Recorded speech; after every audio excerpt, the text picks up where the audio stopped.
Believe me when I tell you there is an exact phrase I'm going to share with you that will stop your husband's defensiveness cold. I'm going to go further. I'm going to explain why it works, and that way you're going to be able to do your own thing. But I'm going to give you a basic by the numbers.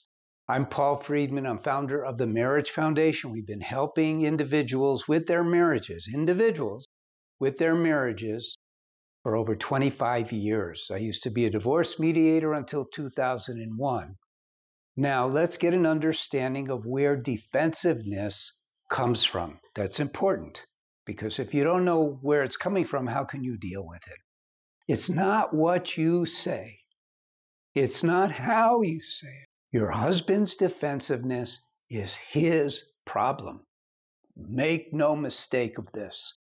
But you can help him without pointing it out.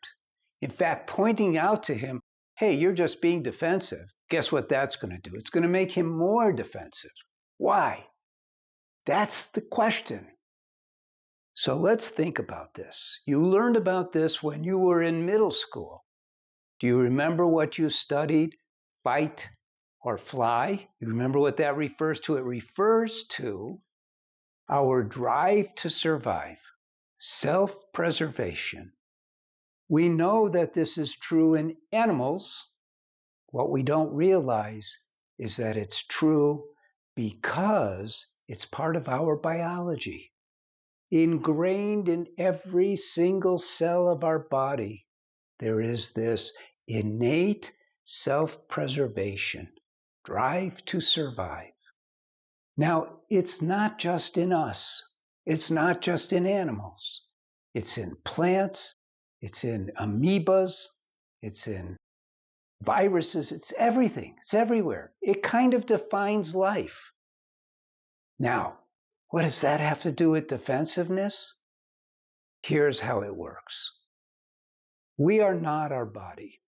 Let's start with that. We are, and I'm going to just say it, we are our soul. We are the soul. You know, people go, oh, I don't know if I have a soul. I don't know if all that stuff is true. But if you're God-fearing, then you accept you have a soul. The problem is in that it's not really accurate. What is accurate is that you are a soul. You are a soul. God created man and women, of course, in his image. The image is not fingers and toes and a pretty face. The image is the light of love, the soul. The soul, that's what you are. You have a mind. It's your possession. You're not your mind. You have a mind. When you look in the mirror and you say, oh, I'm so beautiful today, you're talking about your body. You're not your body. You have a body. So you're a soul. You have a mind. You have a body. Here's how it all comes together. And I teach all these things in my books. I'm not going to give you a big sales pitch here. I'm just explaining to you that I go into more depth in my books, both Breaking the Cycle and Lessons for a Happy Marriage. And then in our online course for women, I go into it in greater depth so you have a really deep understanding of what's going on. I'm going to give you the short version here. You have a body. The body is constantly talking to your mind. And the body is always saying, it's too cold, it's too hot, it's too this, it's too that.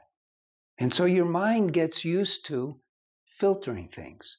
So it can be figuring things out even before something happens. These are our filters. The filters of the mind are part of the mind. Think of the mind as a computer, but it's a really cool computer. It's better than AI. And what the mind is doing is it's questioning everything.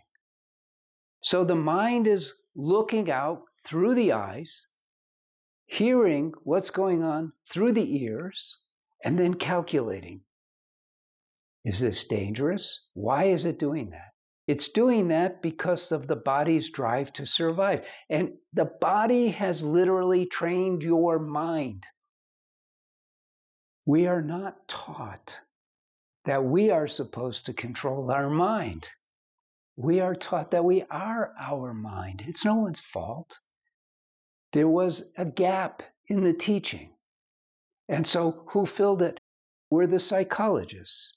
And they see us as the mind, if you really boil it down. And so what they do is they regard these warnings that are coming to the mind as real warnings, and how I react to things that are occurring. But that's not accurate.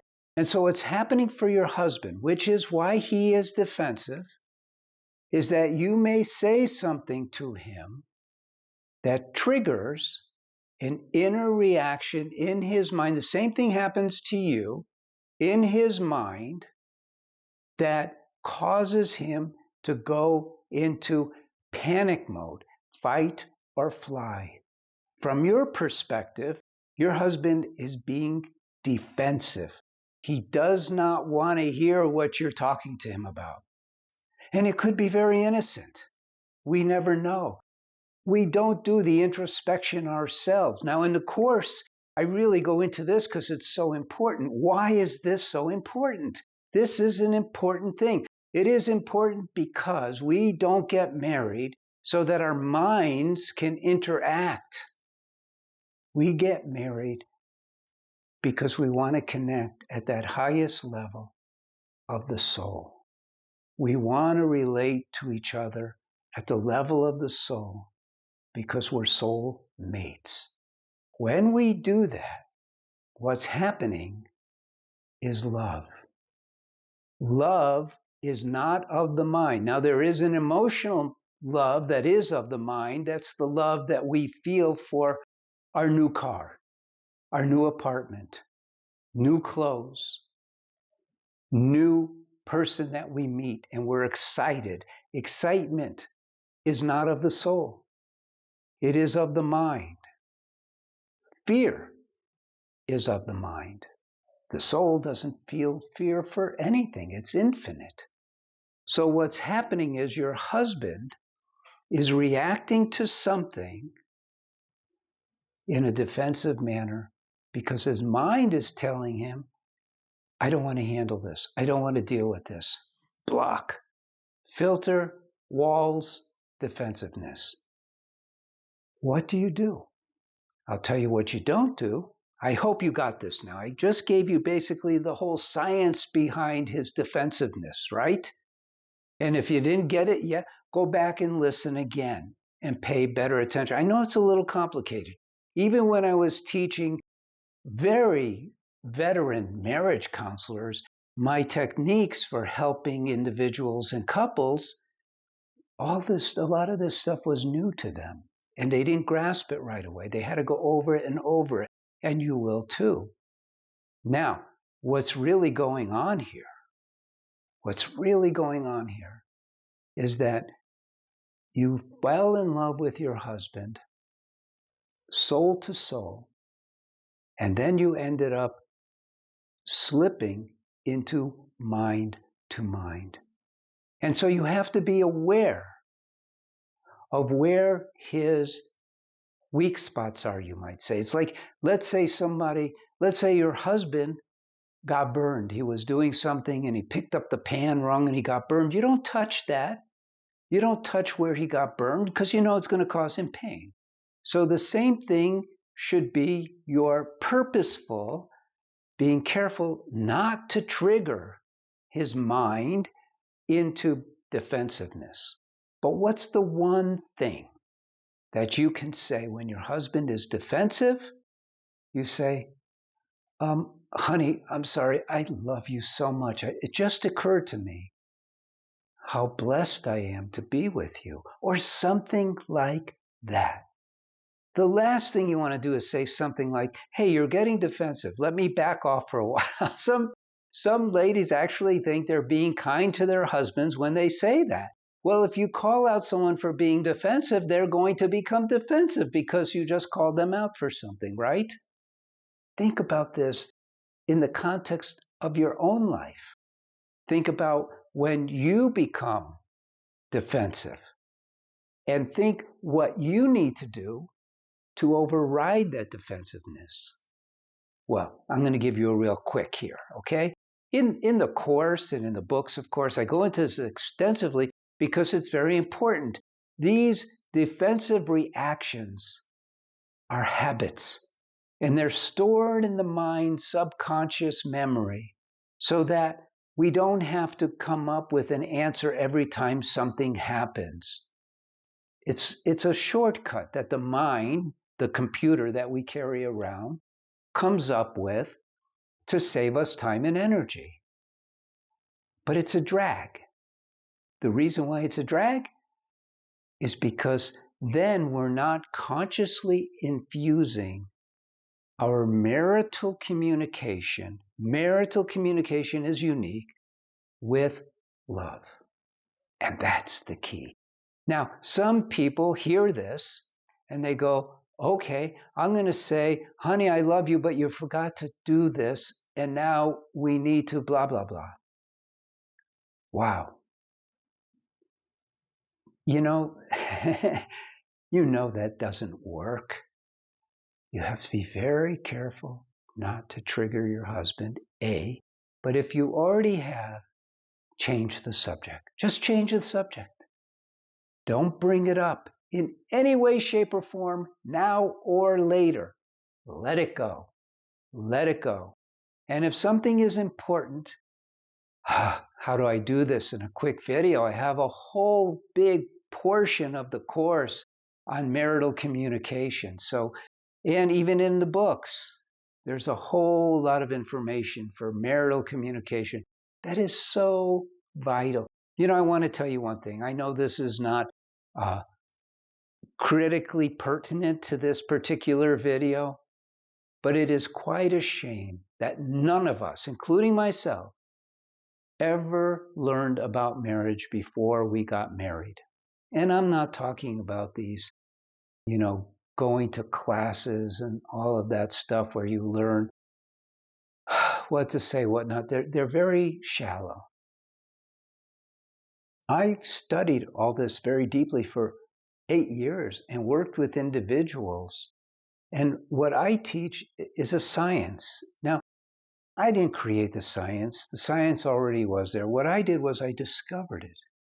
And it's so beautiful. Why is it so beautiful? Because marriage is so beautiful. Why is marriage so beautiful? Did you ever hear the term marital bliss? Of course you have. Marital bliss means that there's this achievable level of joy when you know how to be married. I don't get into what you did wrong. I don't get into what he does wrong. I don't get into issues and he's got to fix this and you got to fix that. I get into here's the right way. I liken it to this. Let's say you want to be a mountain climber. You learn how to climb the mountain. Of course, you learn about the dangers that are part of climbing a mountain, but your focus is on getting to the top safely. Think of marital bliss. It's achievable, I promise you. Think of marital bliss as the peak of marriage. Why should we be expected to achieve that peak of joy without a roadmap? And that's what I try to provide. And that's what I've tried to provide you in this video, just a little taste of it. I hope you appreciate this video so you can like it. It helps our algorithm. And I hope you subscribe to the channel if you haven't already. It helps our algorithm. It takes you a second. And we're not going to send you anything or anything like that. And leave a comment if you'd like to ask me a question. If not, if you have a question and you want to be kind of discreet about it, go to our website. There's a Ask a Counselor link, and you could ask one of the counselors who I've trained, and they will give you a truthful answer. We're here to serve you. The Marriage Foundation is nonprofit. We've been doing this for a very long time. We've helped literally thousands of marriages. And I want to help yours, and I want to help you. Again, I'm Paul Friedman. I'm the founder of the Marriage Foundation. I'm so glad that you stopped by. God bless you, and take care.